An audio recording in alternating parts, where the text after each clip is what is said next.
On the afternoon of October 26, 1881, Wyatt Earp shoved a revolver into the pocket of his long overcoat and walked down Fremont Street in Tombstone, Arizona, toward a fight that would last 30 seconds and haunt him for the rest of his life.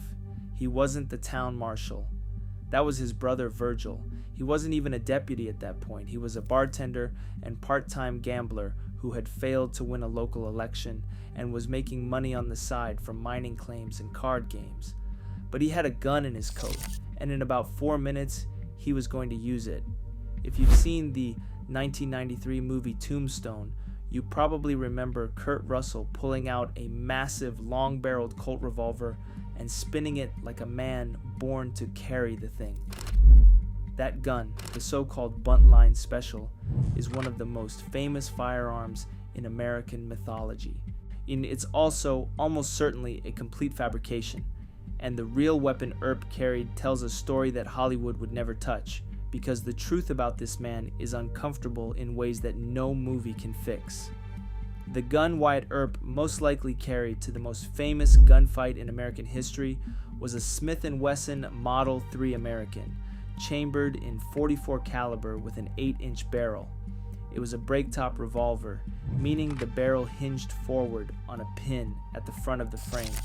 The cylinder opened up, and an internal mechanism kicked all 6 spent casings out at once. That sounds like an advantage, and in some ways it was. A Colt single-action army required you to eject spent casings one at a time, pushing each one out through a loading gate with a spring-loaded rod beneath the barrel. Slow, deliberate. The Smith & Wesson dumped everything at once and let you reload faster.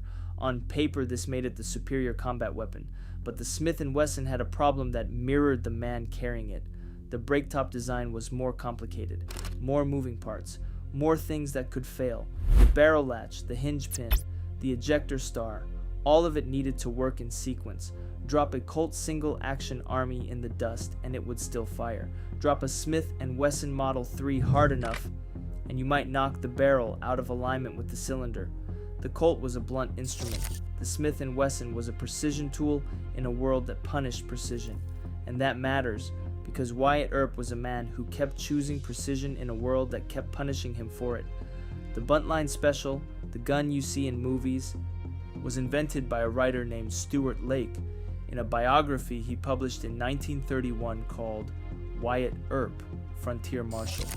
According to Lake, a dime novelist named Ned Buntline had 5 custom Colt revolvers made with 12-inch barrels and presented them to 5 famous lawmen, including Earp. It's a fantastic story. There's just no evidence it happened. If you like breakdowns where the real history is very different from what you've been told, subscribe. That's what this channel is built for. Colt's factory records contain no order from Buntline and not a single secondary source before Lake's book mentions the gun. Buntline himself only traveled west of the Mississippi once in his entire life, and that was in 1869, years before the supposed presentation. At the time, Lake claimed the guns were given out in Dodge City, and Earp was actually in Deadwood, Dakota Territory, mining for gold. The timelines don't match, the records don't exist, the whole thing was made up. But here's what makes this interesting, and what Lake couldn't have known. There are letters in Lake's old papers where he actually wrote to Earp's friends asking if anyone knew the whereabouts of Wyatt's extra long-barreled Colt. He referenced a 10-inch barrel, then changed it to 12 for the book. So Lake may not have invented the gun entirely. He may have been chasing a rumor that Earp himself started, because Wyatt Earp spent the last decades of his life trying to control his own story, and he was not above embellishing. The real evidence points to the Smith & Wesson. Multiple historians, including Joseph Rosa and Dean Borman, have independently confirmed that Earp preferred Smith & Wesson revolvers. Earp himself testified at the Spicer hearing after the gunfight that he carried his revolver in his overcoat pocket. A witness at the trial, the owner of a butcher shop a few doors down from the fight, described the gun as looking about 14 to 16 inches long overall. A Smith & Wesson Model 3 American with an 8-inch barrel measures almost exactly 15 inches, And here's the detail that ties the weapon to the man. John Clum, the editor of the Tombstone epitaph and one of Earp's few genuine allies in town, reportedly gave him the Smith & Wesson as a gift. Earp didn't buy this gun. He received it from a newspaper editor. Think about that. The weapon that Wyatt Earp carried into the most mythologized 30 seconds of American frontier history was a hand-me-down from a journalist. That tells you more about who Earp actually was than any movie ever will. To understand why, you need to know who Wyatt Earp was before Tombstone, because nobody in that movie ever mentions the horse theft charge. In 1871, just 10 years before the OK Corral, Wyatt Earp was accused of stealing a horse in Van Buren, Arkansas. He fled before he could be punished. For the next few years, he drifted through saloons, gambling houses, and brothels across the frontier. He had relationships with prostitutes. He had multiple arrests. This is not the origin story of a noble lawman. This is the resume of a hustler. He eventually talked his way into a police job in Wichita, Kansas, and then moved up to deputy marshal in Dodge City. But even in Dodge City, his record was mixed. He was under indictment there at one point. He left for Tombstone in 1879, chasing a silver boom, not justice. He brought his common-law wife, Maddie Blaylock, a former prostitute, and his brothers came with him because that's what the Earps did. They moved as a pack, they looked for opportunities, and they carried guns. The Smith & Wesson Model 3 fit this man perfectly. It wasn't a weapon of authority like the Colt, the official sidearm of the United States Cavalry, the gun that the Army endorsed and the government purchased by the tens of thousands. The Smith & Wesson was the competitor, the alternative, the gun that sharpshooters and target competitors preferred for its accuracy and clever engineering, but that the military had largely phased out because the ammunition wasn't interchangeable with the Colt's longer cartridge. Just like Earp himself, it was always one step removed from being the official choice. The gunfight itself didn't even happen at the OK Corral. It broke out in a narrow vacant lot on Fremont Street, about 6 doors down from the Corral's rear entrance. Virgil Earp was the marshal. He ordered the Cowboys to surrender their arms. They didn't. And then roughly 30 shots were fired in roughly 30 seconds at a distance you could cross in 2 steps. Billy Clanton and both McClory brothers died. Virgil Morgan and Doc Holliday were all wounded. So Wyatt was the only person on his side who walked away without a scratch. And the Smith & Wesson in his pocket did exactly what a break-top revolver does. It fired. It was fast to reload. And in a fight that brutal and that close, it didn't matter that the gun was technically obsolete.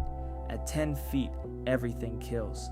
But surviving the fight was only the beginning of Earp's problems. What happened after is the part Tombstone condenses into a montage, and the part that actually defined Earp's life. 2 months later, in December 1881, Virgil was ambushed walking into a saloon, shotgun blast from the dark. He survived, but his right arm was permanently crippled. Then in March 1882, Morgan was shot through the back while playing billiards. The bullet shattered his spine. He died on the table. He was 30 years old. Wyatt watched his brother die and reportedly said he would have his revenge.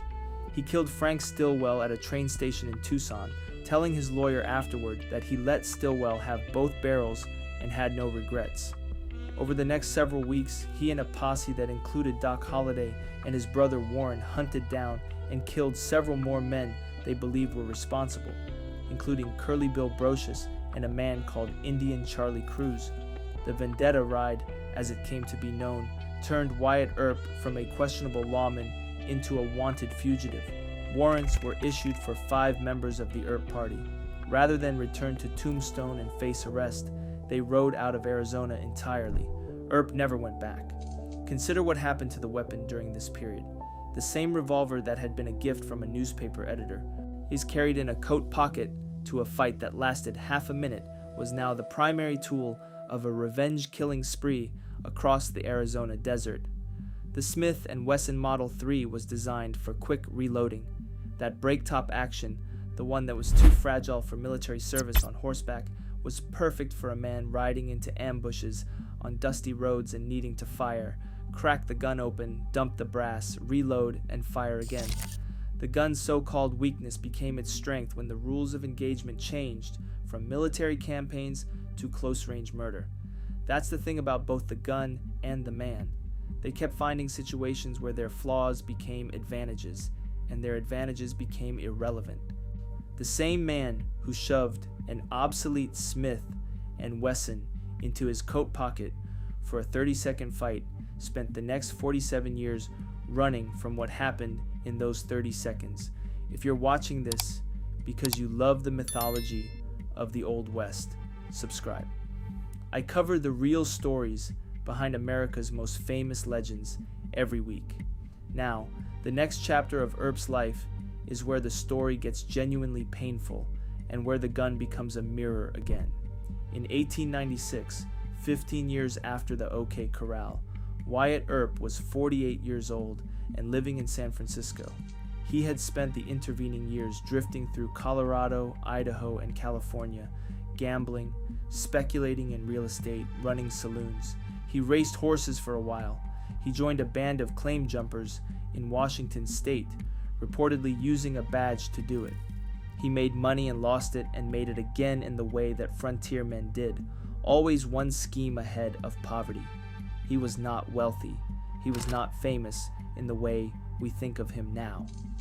That summer, the San Francisco Examiner ran a series of ghost-written articles under his name, posturing him as the sole reason law and order had come to the Old West.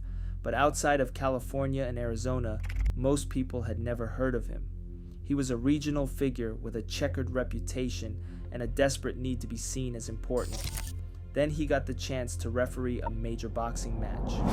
Bob Fitzsimmons versus Tom Sharkey at the Mechanics Pavilion in San Francisco. The promoters billed it as a fight for the heavyweight championship of the world. Earp initially refused, worried he wasn't experienced enough. His refereeing career consisted of maybe 20 matches at frontier railroad camps and border town brawls in Tijuana. This was a different league entirely. But the chance to stand in the center of a national spectacle, to matter again, was too much for a man who had been chasing relevance since he left Tombstone. Vanity won out, and he walked into the ring. He walked in wearing a revolver. Police Captain George Whitman, seated ringside at the Mechanics Pavilion, noticed the bulge in Earp's coat and demanded he hand over the weapon. In front of thousands of spectators, the legendary lawman of Tombstone was disarmed by a police captain before the fight could begin. One newspaper wrote that it was the first time in California boxing history that a referee had to be stripped of a firearm. The fight itself went 8 rounds. That Fitzsimmons was clearly winning. Then he threw a body shot that sent Sharkey to the canvas. Sharkey clutched his groin and screamed foul. Earp, with the confidence of a man who had once made life and death calls on Fremont Street, walked to Sharkey's corner and declared him the winner by disqualification. 15,000 fans erupted. The newspapers destroyed him. The New York Herald published a cartoon depicting Earp as a cackling, washed-up ruffian in a giant sombrero, pointing a gun at Fitzsimmons with one hand and passing a bag of cash to Sharkey with the other. It was reprinted across the country, and here's the connection that makes this a gun story and not just a boxing scandal. On the same instinct that made Earp grab a revolver before walking into a boxing ring was the same instinct that made him shove one into his coat pocket before walking down Fremont Street. He never stopped carrying. He never felt safe without the weight of a weapon on his body. The gun wasn't just a tool for Wyatt Earp, it was a crutch.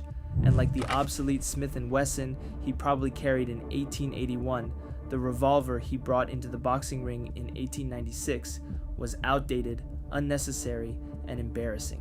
It took years for the boxing scandal to fade. In some ways, it never did.